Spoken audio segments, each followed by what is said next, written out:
Muito bem-vindo a mais um vídeo no canal. Que péssima notícia que recebemos hoje da boca do Farioli. Depois os jornais foram confirmando isto.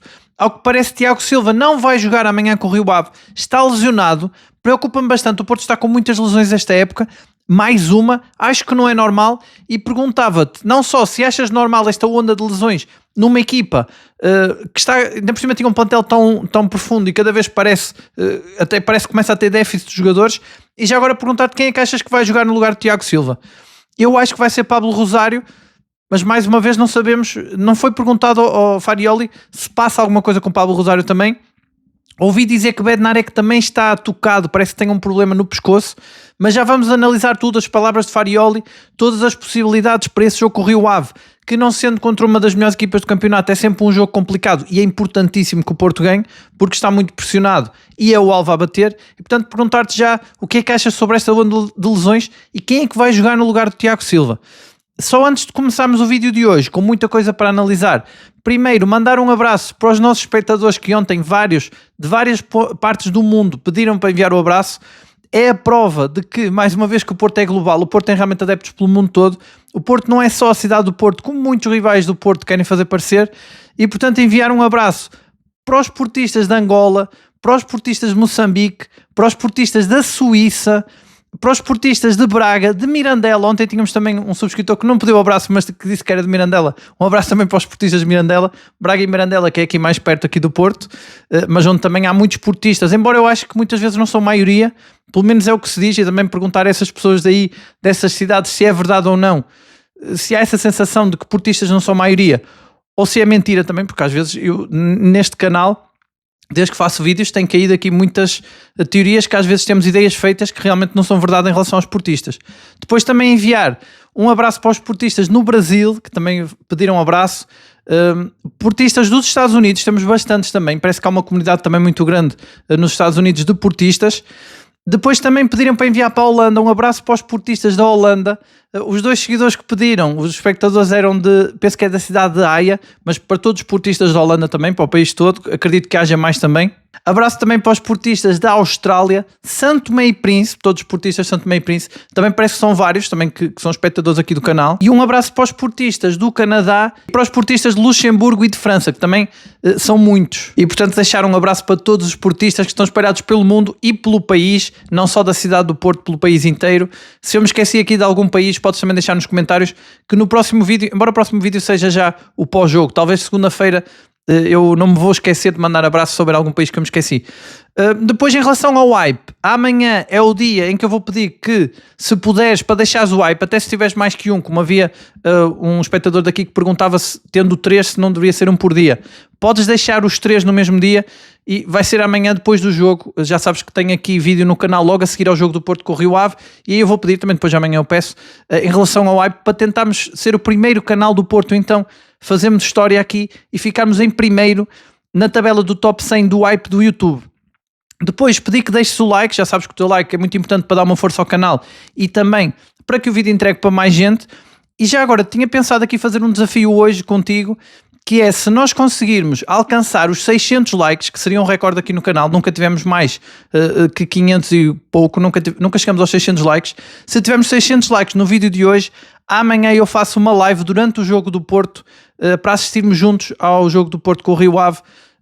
Portanto, amanhã o jogo em Portugal é às 8h30, mas pronto, fazer uma live às 8h30 para assistirmos ao jogo do Porto juntos, se chegarmos aos 600 likes, ou até se passarmos os 600 likes.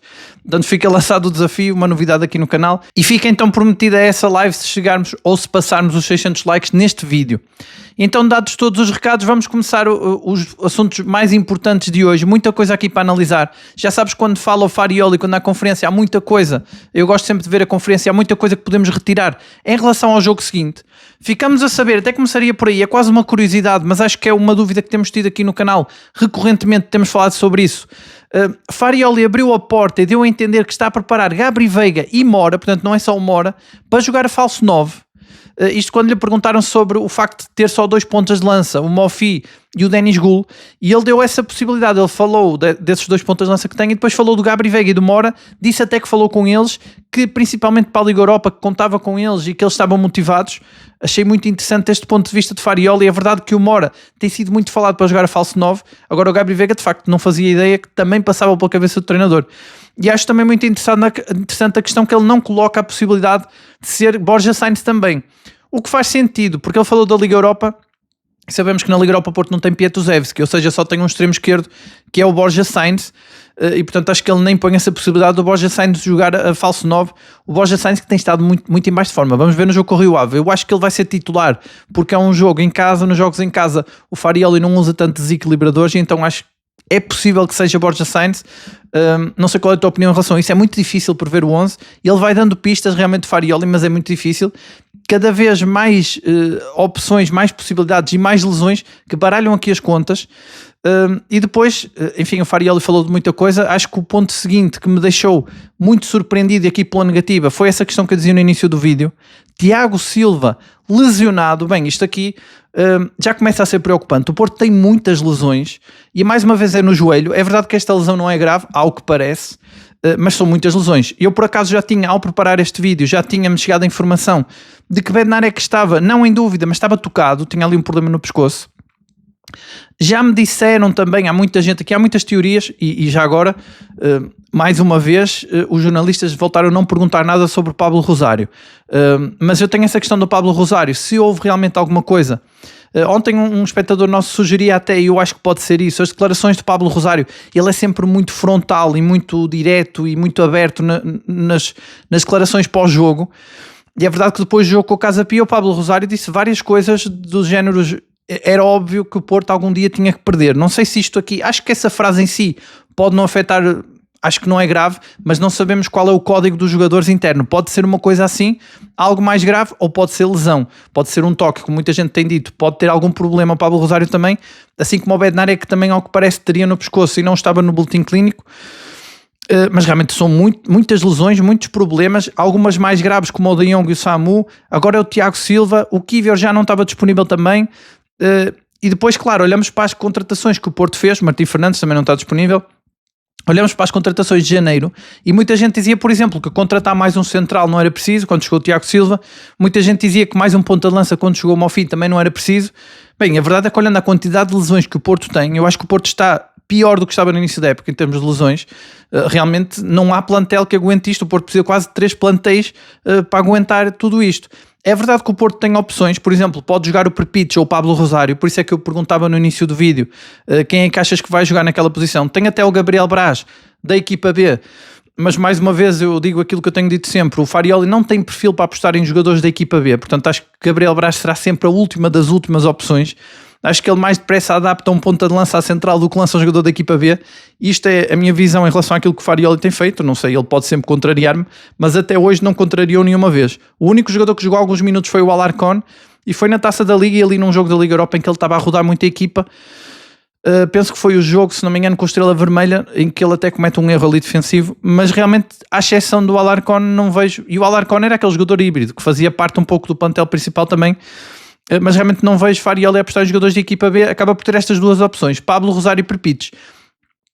E acho que, até pegando nesta informação que Farioli nos dá em primeira mão na conferência, e que eu acho muito preocupante, de que Tiago Silva está lesionado, juntando-se ao Kivior, o Porto fica só com Bednarek daquela muralha defensiva. Se Farioli lançar Perpites, que até faz sentido porque é o central de pé esquerdo, e colocaria Bednarek do lado direito a jogar mais na sua posição de origem, embora as exibições do Bednarek nem tenham tido grandes oscilações em relação se joga do lado direito ou do lado esquerdo. Eu até no início da época lembro-me que eu pensava que o Bednarek era pé esquerdo, da qualidade que ele conseguia jogar do lado esquerdo com o pé esquerdo, e depois quando chegou o Kivior ele começou a jogar do lado direito e percebi que ele era pé direito, portanto ele é quase ambidestro. Mas se jogar Perpites, que faz algum sentido, eu até tinha falado ontem num vídeo curto sobre ele, achava que o Perpites já estava há muito tempo, merecia alguns minutos, já estava há muito tempo sem jogar, mas se jogar Perpites, como eu dizia, Pablo Rosário está mesmo riscado da lista de Farioli. Temos aqui mais uma questão que vai ser esclarecida amanhã. Pablo Rosário, se não jogar, Primeiro porque entrando numa rotação em que Varela já jogou 2 jogos, acho que faria sentido jogar Pablo Rosário, até porque tenho dito aqui muitas vezes que o meio campo mais forte do Porto neste momento, olhando ao estilo de jogo do Porto, seria Pablo Rosário, Frolt, Fofana. Bem sei que Farioli não quer jogar com esse meio campo porque ele não abdica de ter um número 10, portanto tem que jogar sempre por Gabri Veiga ou Mora. E ultimamente Pablo Rosário está arriscado. Ok, vamos dar de barato então que Pablo Rosário está só numa gestão. Se ele está numa gestão vai ter que jogar no jogo, porque neste jogo com o Rio Ave, porque o Porto precisa de um central, não tem nem Kíver nem Tiago Silva, e sabemos que Pablo Rosário está à frente de Perpites na hierarquia de centrais, mesmo não sendo central. Portanto, acho que se amanhã Pablo Rosário não entrar de início nem a 6 nem a central, acho que se confirma mesmo que há aqui qualquer problema. Espanta-me muito que conferência após conferência ninguém pergunta ao Farioli por Pablo Rosário. Achei esta conferência em termos de perguntas até muito fraca. O Farioli acaba até por revelar mais coisas, porque ele nas conferências realmente é muito transparente. Revela, por exemplo, esta lesão do Tiago Silva, quase não precisava, porque os jornalistas parece que não fazem perguntas muito, ou pelo menos não perguntam aquilo que realmente preocupa o adepto, eu acho. Depois, em relação, por exemplo, ao Francisco Moura, não perguntaram se Francisco Moura ia jogar ou não.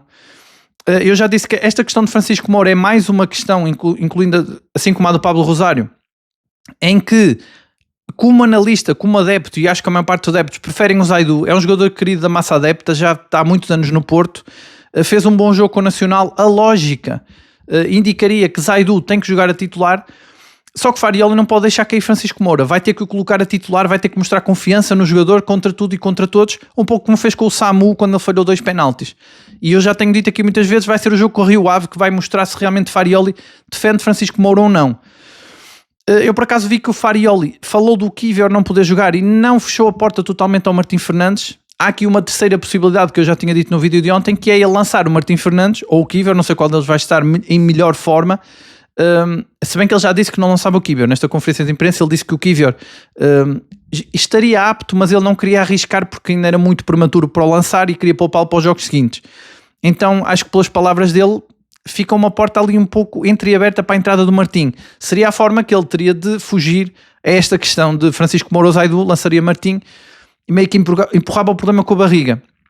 Mas eu acho que para mostrar de facto confiança no jogador tem que apostar em Francisco Moura, e é contra tudo e contra todos, é como eu digo, até contra a lógica, porque o Zaidu jogou bem contra o Nacional e era o lateral que fazia mais sentido, mas acho que Farioli, se quer segurar o jogador, acho que tem que mostrar essa confiança nele, ainda por cima numa defesa que vai estar remendada, porque vai estar sem um dos seus grandes centrais, o Tiago Silva. É a melhor dupla do Porto de centrais neste momento, é Tiago Silva Bednarek, temos aqui dito muitas vezes no canal, a melhor defesa do Porto é com Kíver, o lateral esquerdo, principalmente porque o Porto tem muitas questões naquela posição de lateral esquerdo, vários jogadores em subrendimento, muitos erros cometidos naquele lado, e realmente acho que o Kíver é quem dá mais garantias. Sem Kíver e Tiago Silva vai ter que lançar suplentes e jogadores que levantam mais dúvidas na lateral esquerda e no centro da defesa. Felizmente o melhor jogador do Porto, que está em melhor forma, acho que isso até é quase unânime entre os portistas, o que está em melhor forma neste momento, Bednarek, parece que tinha ali um problema no pescoço, mas não está em dúvida para o jogo, e felizmente pelo menos o patrão da defesa vai estar em campo. Mas o Porto realmente passa por uma fase muito complicada em termos de lesões. Foi uma época de facto atípica, não me lembro do Porto ter tantos jogadores lesionados, foi atípica na quantidade de reforços que contratou, e é por isso também que ainda tem profundidade no plantel. Para atacar tudo isto, ainda assim, alguns jogadores nota-se a falta. Por exemplo, Luke de Jong e Samu são 2 baixas de peso, e Denis Gul ainda não provou que consegue substituí-los. Mofi também não. Farioli até na conferência falou sobre os dois, disse que o Denis Gul está um passo à frente do Mofi, portanto acho que podemos contar com o Denis Gul a titular, mas colocou a possibilidade de Mofi estar pronto para jogar muito brevemente. Ele volta aqui um pouco atrás, porque Farioli no jogo anterior, na semana passada, disse que Mofi já estava com os índices físicos para jogar a top, mas ele também falou sobre o Denis Gul saber melhor o que é que a equipa quer fazer. Portanto, acho que tem mais a ver com termos táticos, com adaptar mais o jogador à forma de jogar da equipa. Sabemos que Farioli é muito exigente nisso, é muito conservador na forma como quer que a equipa jogue, da forma que ele treina, e portanto pode ser mais isso. Portanto, acho que podemos contar com Denis Gul a ponta de lança, mas realmente com as lesões o Porto vai perdendo jogadores muito importantes, vai perdendo titularíssimos da equipa, a juntar à gestão que Farioli tem feito, que eu acho que é muito agressiva, demasiada rotatividade de jogadores, é perigoso no mínimo. Mas o Porto, claro, continua forte, ganhou ao Nacional, está em primeiro, tem aquele jogo mais defensivo que não agrada a toda a gente, faz sofrer um pouco mais o adepto, de facto faz, e Farioli falou sobre isso também. Ele disse que o Porto quando não sofre golos, basta marcar um golo para ganhar o jogo, e ele não está a dizer isto para defender a equipa ou para tentar se desculpar, ele está mesmo, eu acho que é mesmo a teoria dele, é mesmo a filosofia dele de jogo. Ele acha que a equipa não pode sofrer golo e depois pode marcar ou de canto ou com um desequilibrador que ele vai lançando no jogo para tentar tirar um coelho da cartola. Para ele está bom, desde que a equipa esteja muito sólida na defesa. É de facto a forma de Farioli ver o jogo. Ele falou exatamente sobre os adversários não se desmontarem quando o Porto marca um golo e que isso obriga a que continuem defensivos e a segurar 1-0. É muito interessante esta frase do Farioli. Eu acho que isto demonstra muito porque é que o Porto segura tanto o resultado quando está 1-0. A ideia de Farioli é convidar o adversário, que normalmente, isto claro, falando dos adversários que defendem mais, convidá-lo a atacar. Só que com 1-0 os adversários não se desmontam, como diz Farioli, e causa-se esse impasse em que o Porto fica mais passivo, digamos assim, mais com a bola mais atrás, recua mais para tentar que o adversário suba.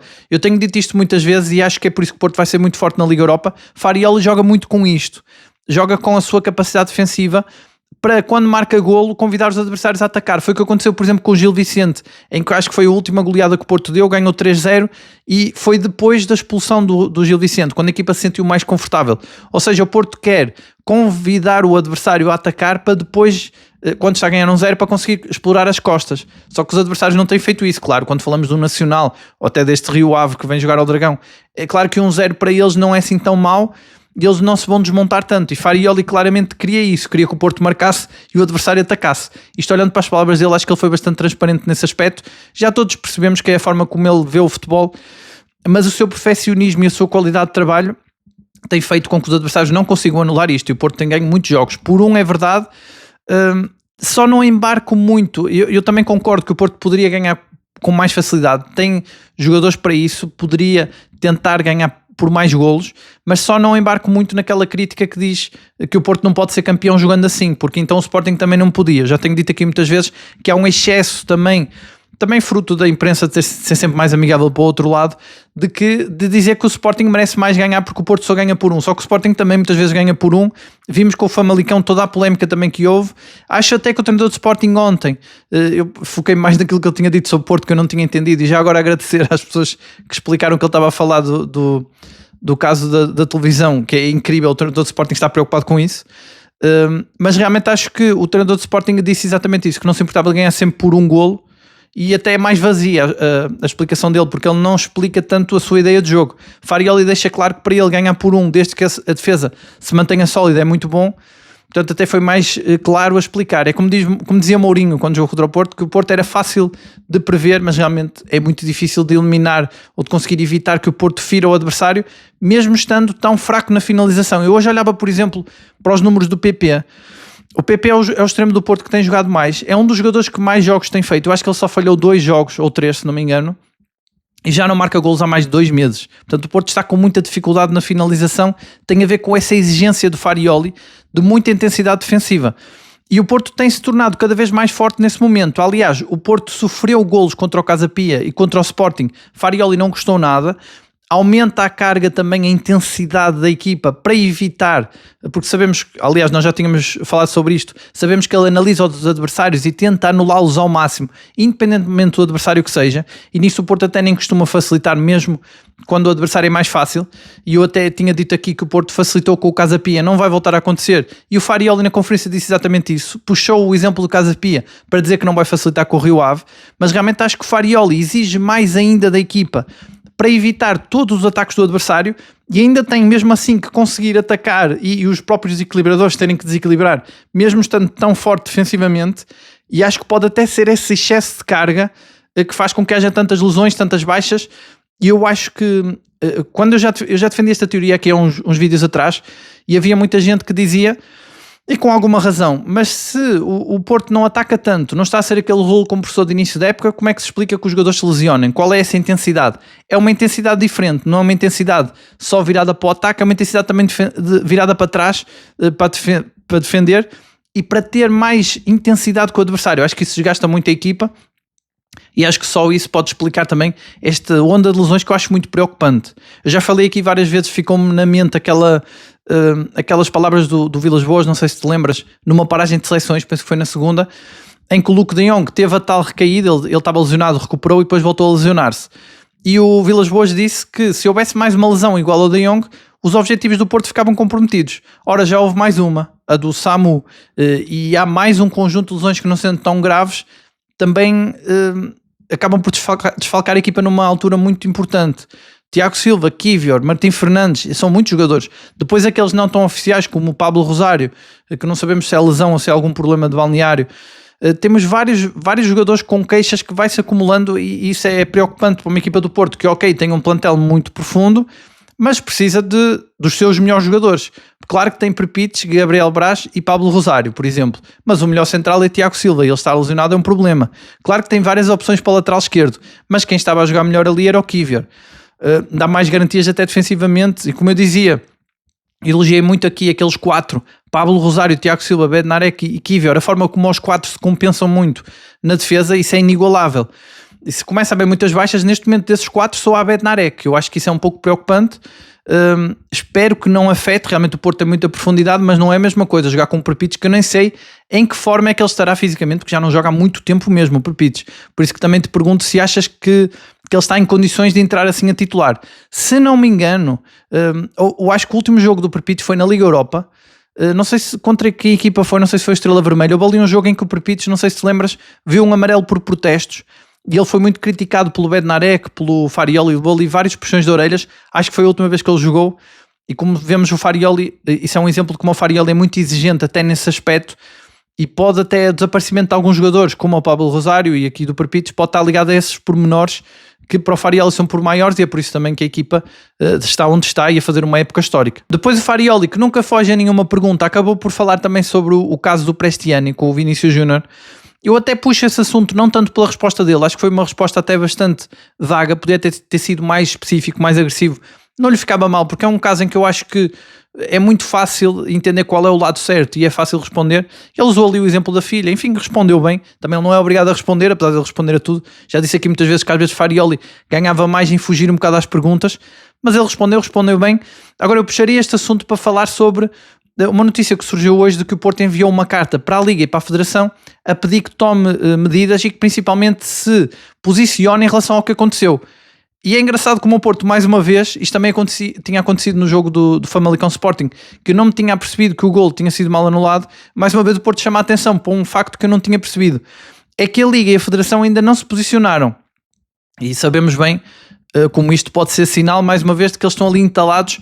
Não querem, claro, falar mal de um dos principais clubes do seu das suas competições e que até tem ali muito interesse por trás, mas acho que eles têm que se posicionar. E acho que foi muito bem, essa carta do Porto foi uma boa jogada para chamar a atenção de uma coisa que realmente é inacreditável. Um clube participante das competições daquela organização é acusado de racismo pelo mundo todo, está nas bocas do mundo todo do futebol e eles não se pronunciam. Realmente o Porto fez aqui uma pressão que acho que é interessante, que eu não sei também se não terá depois consequências de chatear o organizador, que depois vai ficar ainda mais chateado com o Porto. Sabemos que o Porto, esta época, não tem sido muito bem tratado por eles. E já agora nestes assuntos polémicos, não sei se tens visto, eu vi, pelo menos num canal de televisão, vi falarem sobre isto, não sei se tens visto em mais locais. Tenho um amigo meu que me disse também que saiu num jornal, que não era desportivo, mas também falaram sobre esse assunto.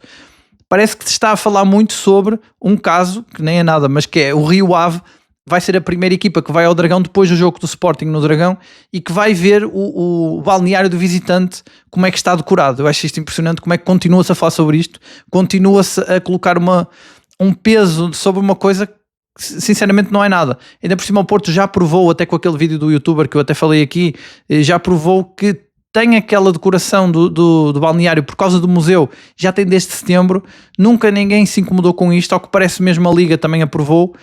Mas continua-se a falar. É claro que se está a usar o Rio Ave, ninguém está preocupado com o Rio Ave se vai estar com o balneário decorado ou não. Isto é claro o interesse de estar sempre a falar sobre esta questão, provavelmente até ao jogo da Taça, para manter a pressão sobre o Porto. Só que eu acho que este tema está mais que gasto, mas achei interessante como é que continua-se a falar sobre isso. Eu vi num canal de televisão, esse meu amigo diz também viu num jornal, e portanto está-se a fazer aqui um caso em relação a uma coisa ao balneário, enfim, em relação ao Rio Ave, está-se a usar um bocado o Rio Ave para manter esta rivalidade entre Sporting e Porto.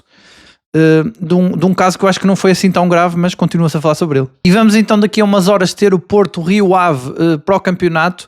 Perguntar-te, como já é tradição aqui no canal, quem é que vai marcar os golos, quanto é que vai ficar o jogo, qual é o teu prognóstico. Há muito tempo que ninguém acerta aqui nos comentários, porque realmente está difícil, porque está a ser imprevisível. Por exemplo, o gol do Bednarek com o Nacional, com a assistência do Gabri Veiga, os próprios 11 iniciais têm sido muito dinâmicos. Farioli tem feito uma rotação que eu acho que até é exagerada, e realmente é difícil prever, ainda por cima com as lesões, prever também o 11, também perguntar-te qual é que achas que vai ser o 11 inicial, também ninguém tem conseguido adivinhar. Mas mesmo assim eu vou tentar adivinhar, pelo menos dizer o meu 11 para amanhã, quem é que acho que vai jogar, tendo em conta já essa notícia de que o Tiago Silva está lesionado. E já agora falando de lesões, ao que parece Neuen Pérez já está recuperado, já treina e pode começar a jogar provavelmente quando o Porto estiver ali mais para o fim da época, quando faltar 4 jogos para terminar o campeonato. Portanto ainda pode ajudar em 4 jogos. Parece pouco, mas tendo em conta que o Porto tem tido tantas lesões e vai ter um calendário a apertar mais, vai começar a ter outra vez 2 jogos por semana, não será de descurar essa ajuda. O Neuen Pérez estava a jogar bem com o Farioli do início da época, antes de chegar o Kivior, ou melhor, antes de se lesionar. Ali com o Bednarek estava a fazer uma boa dupla, dá-me a impressão que qualquer central faz uma boa dupla com o Bednarek, que ele é realmente muito bom. Mas pronto, fica essa notícia que é uma boa notícia. Ele chega ainda a tempo também, se o Porto for ganhar a Liga Europa, ainda poderia jogar as meias finais, só que ele não está inscrito, mas pode ajudar sempre a equipa até nessa rotação. Se o Porto estiver com muitos jogos e estiver nas 3 frentes, Taça, Liga Europa e Campeonato, pode até jogar a final da Taça de Portugal. Portanto, uma boa notícia no meio de tantas notícias de lesões. E então, tentando adivinhar o 11, eu acho que vai jogar o Diogo Costa na baliza. Acho que este aqui é unânime. Depois, acho que o lateral direito vai ser o Alberto Costa, até porque o Martim, mesmo que jogue, vai ser do lado esquerdo. Os centrais, difícil aqui prever. Eu diria que é Pablo Rosário Bednarek, mas não sei se realmente há caso. Vai ser amanhã que vamos entender realmente se há caso ou não. Portanto, acho que vou arriscar aqui Pablo Rosário Bednarek, porque tenho esperança que não haja nada. Lateral esquerdo, acho que vai ser um Francisco Moura. Acho que Farioli vai manter a confiança no jogador. Acho que é uma forma do treinador manter a sua liderança no balneário, é confiar no jogador. Acho que deve-lhe dar a titularidade, embora eu colocaria Zaidu, mas acho que vai jogar Francisco Moura. Portanto, aqui uma diferença entre o 11 que eu acho que vai jogar e o 11 que acho que Farioli, que eu lançaria, que seria diferente. Mas acho que vai jogar Francisco Moura. Depois vai jogar Varela. O Varela hoje via os números do Varela, ele realmente melhorou muito e acho que não podemos descurar um bocado esta subida de nível do Varela, com o facto de ele querer jogar o Mundial de Seleções. É um objetivo complicado. Há vários jogadores aqui do Porto que podem ir ao Mundial, mas que não são muito habituais de convocados à seleção. O Tiago Silva é um exemplo desses, até veio para o Porto muito também com esse objetivo. O Varela é um deles, fica ali na calha. Se ele conseguir continuar a manter o ritmo com que está, pode reclamar ali uma presença no Mundial. Isso também é um fator motivacional para ele. Portanto, acho que vai jogar o Varela. Depois vai jogar o Froholt. Mais uma vez aqui, eu colocaria o Fofana por gestão. Acho que o Fofana já provou que não fica a dever nada ao Froholt e o Froholt está muito cansado. Ou melhor, o Froholt tem melhor forma, acho que ainda é melhor que o Fofana. Só que o Froholt anda cansado, então acho que ele poderia ficar no banco, mas acho que vai jogar Froholt. E acho que o 10 da equipa vai ser o Gabri Veiga, porque é um jogo em casa e Farioli tem feito essa gestão. Jogos fora é uma hora, jogos em casa é o Gabri Veiga. Depois os extremos, acho que vai ser PP e Borja Sainz. Aqui eu também colocaria Pietuzewski e se calhar até o William Gomes, mas como é um jogo em casa, ele não vai lançar os 2 desequilibradores logo de início, portanto acho que vai jogar PP e Borja Sainz. E depois o avançado centro, eu colocaria Mofi, mas acho que Farioli vai lançar Denis Gula, até pelo que ele disse na conferência, vai manter a confiança, mas pode ser o último jogo. Eu já disse ontem isto em relação ao Denis Gula. Ele precisa de marcar golos, mais que o Samu ele precisa de marcar golos, porque ele tinha esse estatuto de suplente, e ele precisa de um avançado vivo de golos, e acho que é muito importante. Se o Porto conseguir ganhar por mais que um, eliminando um pouco essa crítica que começa a surgir, que só ganha sempre por um, com o gol de Denis Gula será o ideal para ele, porque acho que eu ainda acho que ele é curto para a época inteira, mas vamos ver, mais uma prova de confiança no Denis Gula, mas que pode ser a última, porque o Mofi vai melhorando, como disse o Farioli, está-se a adaptar mais à equipa, então não sei se o Denis Gula precisa mesmo de marcar, mas acho que vai jogar também o Denis Gula. Portanto, acho que vai ser este 11. Já sabes que amanhã eu volto com mais um vídeo para analisarmos toda a atualidade do Porto. Amanhã vai ser um vídeo logo a seguir ao jogo, um pós-jogo, para analisarmos tudo o que aconteceu.